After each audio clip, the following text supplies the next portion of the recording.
అదే RTV app వార్తల్ని క్షణాల్లో చదివే అవకాశం ఉంటుంది. ఒక న్యూస్ పేపర్, ఒక టెలివిజన్ ఛానల్ మీ చేతుల్లో ఎప్పుడు ఉంటాయి. దగ్గరికి వచ్చినాం సార్, మాకు కావాలని వచ్చినాం, వద్దనుకొని రాలే.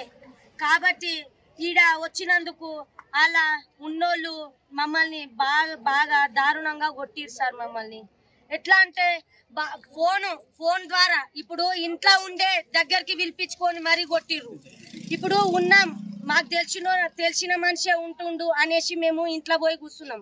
దానివల్ల అదే మనిషి ఫోన్ చేసి పిలిపించుకొని మరీ కొట్టించిండు సార్. అది మాకు చిన్న పిల్లలు ఉన్నారు నాకు.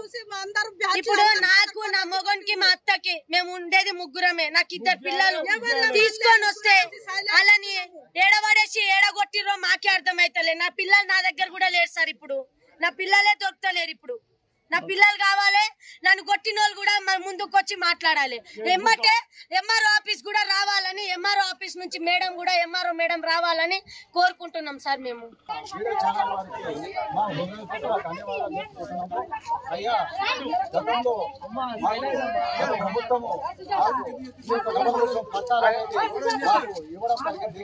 ఇచ్చిన తక్షణమే ఇక్కడికి వచ్చి నా ఇంట్లో మేము స్వాధీనపరుచుకున్నామని చెప్పేసి వచ్చినప్పుడు అన్నింటినీ కూడా తాళాలు వేయడం జరిగింది.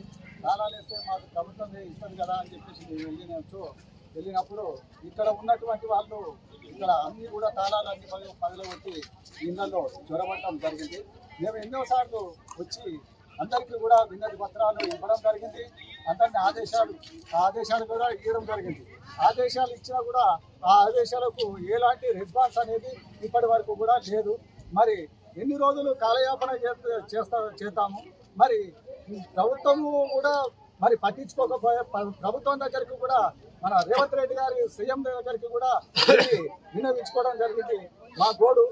మరి ఎన్నిసార్లు మేము చెప్పినా కూడా మరి సీఎం గారి ఆ ఇంటి దగ్గర నుంచి కూడా, ఆఫీసు నుంచి కూడా, కలెక్టర్ గారికి వాళ్ళకు ఎవరికైతే పట్టాలు వచ్చినాయో వాళ్ళకు అందజేయండి అని చెప్పేసి కలెక్టర్ గారికి కూడా విన్నవించడం జరిగింది.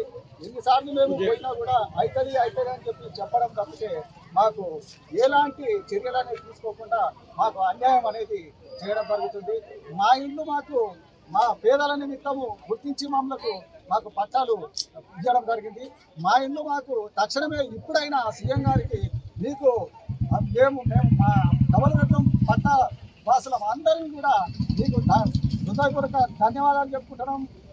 మీ పాదాభివందనం చేసుకుంటున్నాము. అయ్యా, మమ్మల్ని గుర్తించి మాకు ఇప్పటికైనా మీరు మా ఇంట్లో మాకు ఇవ్వవలసిందిగా కోరుకుంటూ ఈ యొక్క డబల్ బెడ్రూమ్ వాసులు అందరూ కూడా మీకు వినియోగించుకోవడం జరుగుతుంది. 2-3 సార్లు తిరిగినాం. ఇలాగే పోలీసు వాళ్ళు వచ్చి ఇలాగే మీరు చట్టపరకంగా రావాలి అది అని చెప్తే మేము కూడా కోర్టులో అది పేపర్లు ఆధారపరిచి లాయర్ని ద్వారా మేము స్టేట్మెంట్ తెచ్చుకున్నాం. కలెక్టర్ ఆఫీస్ తిరిగినాం, ఎంఆర్ఓ ఆఫీస్ తిరిగినాం, అన్నిట్లో తిరిగినా పేపర్ పట్టించుకుంటలేదు. రాజకీయ ఒత్తిళ్ల వల్ల మాకు చాలా ఎఫెక్ట్ అవుతుంది. వీళ్ళు రాజకీయంగా చాలా మద్దతు వాళ్ళకు తెలిపిస్తున్నారు. వీళ్ళకు అందరికీ ఒక్కొక్కరికి 2 ఇళ్ళు 3 ఇళ్ళు ఉన్న వాళ్ళు ఉన్నారు. ఇక్కడ కార్లు, రూమ్లు అన్నీ ఇష్టం వచ్చినట్టు. అయితే మేము పోయి మా రూమ్లకు మేము పోతే 30 మంది ఒకటేసారి వచ్చారు. మొత్తం మా ఫ్యామిలీ మీద మొత్తం అటాక్ అయ్యారు సార్. ఇళ్లలో మేము ఉంటున్నాం. 3 సంవత్సరాల నుంచి మేము ఉంటున్నాం. మాకు పిల్లలు ఉన్నారు, పాపలు ఉన్నారు, తర్వాత ముసలోళ్ళు ఉన్నారు. చేతులు లేని వాళ్ళు, కాళ్ళు లేని వాళ్ళు ఉంటే దౌర్జన్యంగా మారణ ఆయుధాలు తీసుకొని వచ్చి ఈరోజు పోలీసుల కండ్ల ముంగట రాళ్లతో మమ్మల్ని కొట్టుకుండా, కత్తులతోటి మమ్మల్ని దాడి చేసుకుంటూ ఇళ్లలో ఉన్న బంగారం, పైసలు, మా ఒంటి మీద ఉన్న కాస్తో పూస్తో బంగారాన్ని కూడా గుంజుకొని ఈమె చేయలేనామని చేయబట్టి అడ్డగోలి గుంజి దౌర్జన్యం చేసి డోర్లను ఇరగొట్టి అద్దాలని వలగొట్టి మా ఇంట్లో ఉన్న సొత్తు మొత్తం కూడా దోపిడీ జరిగింది. మేము తక్షణమే దీనిపై పోలీసులు కూడా కఠిన చర్యలు తీసుకోవాలి. ఒకవేళ మాకు న్యాయం మేము ఎందుకు కొట్లాడుతున్నాం? మా భూమి పోయింది కాబట్టి మేము కొట్లాడుతున్నాం. ఏం దౌర్జన్యంగా దొంగతనంగా వచ్చి ఏమో ఈ విషయం పైన కలెక్టర్ కి, ఆర్డీఓకి, తర్వాత సీఎం దాకా కూడా మేము లెటర్లు ఇవ్వడం జరిగింది. మాకు ఈ అన్యాయం జరిగింది సార్, న్యాయం చేయమని. మేము న్యాయ పోరాటం చేస్తుంటే ఇలాంటి దౌర్జన్యాలు చేయడం సరిగ్గా కాదు. ఇప్పటికైనా ప్రజాప్రతినిధులు కానీ ప్రభుత్వం కానీ మాపై దాడి చేసిన వాళ్ళని అందరిపై మేము కేసు పెడతాం.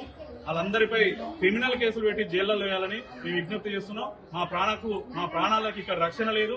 దయచేసి పోలీసు వాళ్ళు కూడా మాకు సహకరించి మా ప్రాణానికి రక్షణ కల్పించాలని కోరుతున్నాం. ఇప్పించట్లేదు. మాకు గవర్నమెంట్ ఈ పట్టా ఇచ్చింది. గవర్నమెంట్ పట్టా నాకు ఇచ్చింది. మరి ఇక్కడ మాత్రం అక్రమంగా వీళ్ళు ముందే వచ్చేసి మాకు అలాట్మెంట్ కూడా చేసేసారు ఆల్రెడీ. నేను పేపర్ తీసుకురా అమ్మా, నేను పేపర్ తీసుకురా.